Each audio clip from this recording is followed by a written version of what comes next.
عشق رسول کی جو کیفیت ہے اور اللہ نے جو ایک امتیازی اعزاز عطا فرمایا مدینہ منورہ کی خدمات اور حجرہ رسول صلی اللہ علیہ وآلہ وسلم کے حوالے سے۔ جی سر، اس میں کوئی دو رائے نہیں کہ سلطان نور الدین زنگی رحمۃ اللہ علیہ کی زندگی کا سارا نور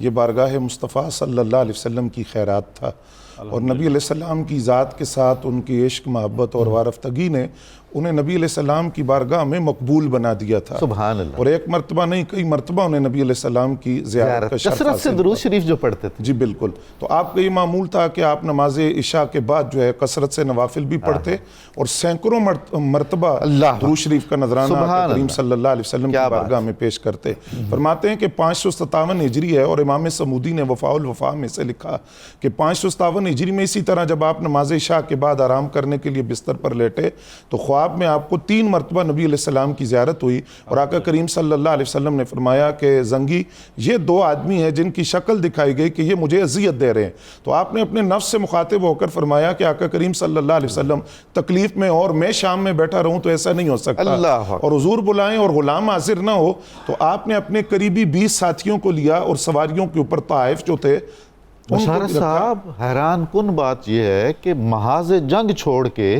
انہیں احساس ہوا کہ اس سے بھی بہتر اور بڑا خدمت وہ ہے۔ آپ نے فرمایا کہ وہ اس دن زنگی زندہ نہ رہے کہ حضور بلائیں اور تاخیر ہو جائے۔ کمال ہو گئی ہے۔ تو حضرت سلطان نور الدین زنگی 20 افراد کو لیا، طائف لیے، اور جو 25 دن کا سفر تھا 16 دن میں اس کو طے کر کے مدینہ طیبہ حاضر ہو گئے۔ مواجہ شریف پر حاضری دی، اور حاضری دینے کے بعد آپ نے اعلان کیا کہ جتنے اہل مدینہ ہیں وہ سارے آ جائیں، میں انہیں کچھ تحائف دینا چاہتا ہوں۔ ان میں سے ایک کا چہرہ آپ دیکھتے رہے، اور لیکن وہ شناسائی نہ ہوئی جو خواب میں دکھایا گیا، یہاں تک کہ جب سب اہل مدینہ کو آپ نے تحائف تقسیم کیے تو آپ نے یہ وضاحت فرمائی کہ کوئی رہ تو نہیں گیا، تو عرض کیا کہ حضور 2 ہیں جو گھر کے اندر موجود ہیں، وہ تقوی و طہارت کے بڑے پیکر ہیں، عبادت میں مصروف رہتے ہیں، تو وہ نہیں آئے، گوشہ نشین ہے۔ آپ نے دوبارہ ان کو بلایا، جب وہ دوبارہ نہیں آئے تو آپ خود تشریف لے گئے، اور جب آپ تشریف لے گئے تو آپ نے وہاں دیکھا کہ ایک چٹائی کے نیچے ایک پہچان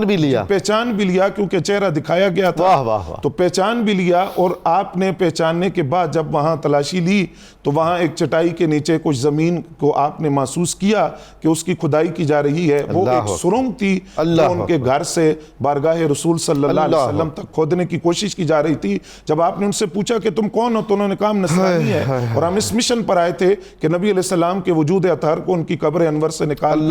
لے جایا جائے گا۔ آپ نے ان کو سامنے کھڑا کیا، اس کے بعد ان کی گردنیں اڑائی گئی، اور سلطان کے بارے میں یہ لفظ ہیں کہ پھر آپ مدینہ طیبہ کی گلیوں میں پھرتے تھے اور روتے تھے کہ حضور نے مجھے منتخب کیا اس کام کے لیے، اور نبی علیہ السلام نے میرا انتخاب کیا اور مجھے منتخب کر کے، کیونکہ یہ اس بات کا اعلان تھا کہ نبی اکرم صلی اللہ علیہ وسلم نے ان کی ذات پر اعتماد کیا ہے، اور ان کے محب رسول ہونے کی جو گواہی ہے وہ بارگاہ رسول سے دی گئی۔ تو یہ سلطان کی زندگی کا وہ واقعہ ہے جس کو وہ سرمایہ حیات سمجھتے تھے، یعنی نبی علیہ السلام کی ذات کے ساتھ وارفتگی کا عالم یہ تھا کہ ایک محدث سے آپ نے سنا کہ نبی علیہ السلام تلوار کو لٹکایا کرتے تھے، تو آپ نے تعجب سے دوبارہ پوچھا کہ کیا حضور تلوار باندھتے نہیں تھے؟ انہوں نے کہا نہیں، تلوار لٹکایا کرتے تھے۔ تو آپ نے اپنی تلوار کو لٹکا کر حکم دیا کہ جتنے مجاہدین اسلام میں وہ آج کے بعد تلوار باندھیں گے نہیں، لٹکائیں گے، کیونکہ نبی علیہ السلام کا طریقہ یہ تھا۔ اور جس وقت دمیاط کے اندر صلیبیوں کے ساتھ آپ مارکا آرائی میں مصروف ہیں، اس وقت کے امام تھے حضرت یحییٰ، جن کے پیچھے آپ نماز بھی پڑھتے تھے،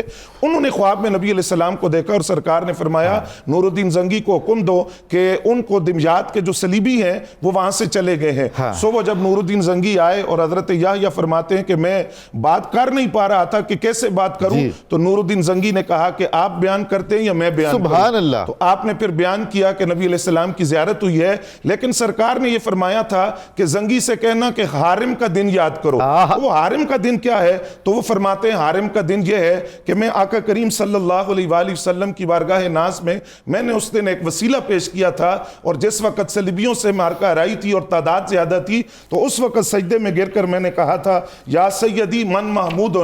اے میرے سردار، محمود کون ہوتا ہے؟ دین بھی آپ کا ہے، لشکر بھی آپ کا ہے، اور آج یہ کفار کے خلاف نبرد آزما ہے، اس کی آپ مدد فرمائیں۔ تو حارم میں مجھے اللہ تعالیٰ نے فتح سلامت عطا فرمائی حضور کے توسل سے. سلطان کہتے ہیں کہ حضور نے اس دن کی طرف اشارہ کیا 48 سال کی عمر کے اندر بستر پر دنیا سے پردہ فرماتے ہوئے شہادت کی موت جب میسر نہیں آئی تو آپ نے اسی پیغام کو دہرایا تھا جو حضرت خالد بن ولید کا پیغام تھا کہ اگر جہاد کرنے سے موت ہی آئی ہوتی تو خالد کبھی بستر پر نہ مرتا اور بزدلوں کو کبھی نیند نہ آئے، کیونکہ جو جہاد ہے وہ بندہ مومن کا زیور ہے، اور الجنت تحت ظلال سیوف ہے، اور جو جنت ہے وہ تلواروں کے سائے کے نیچے ہوتی ہے.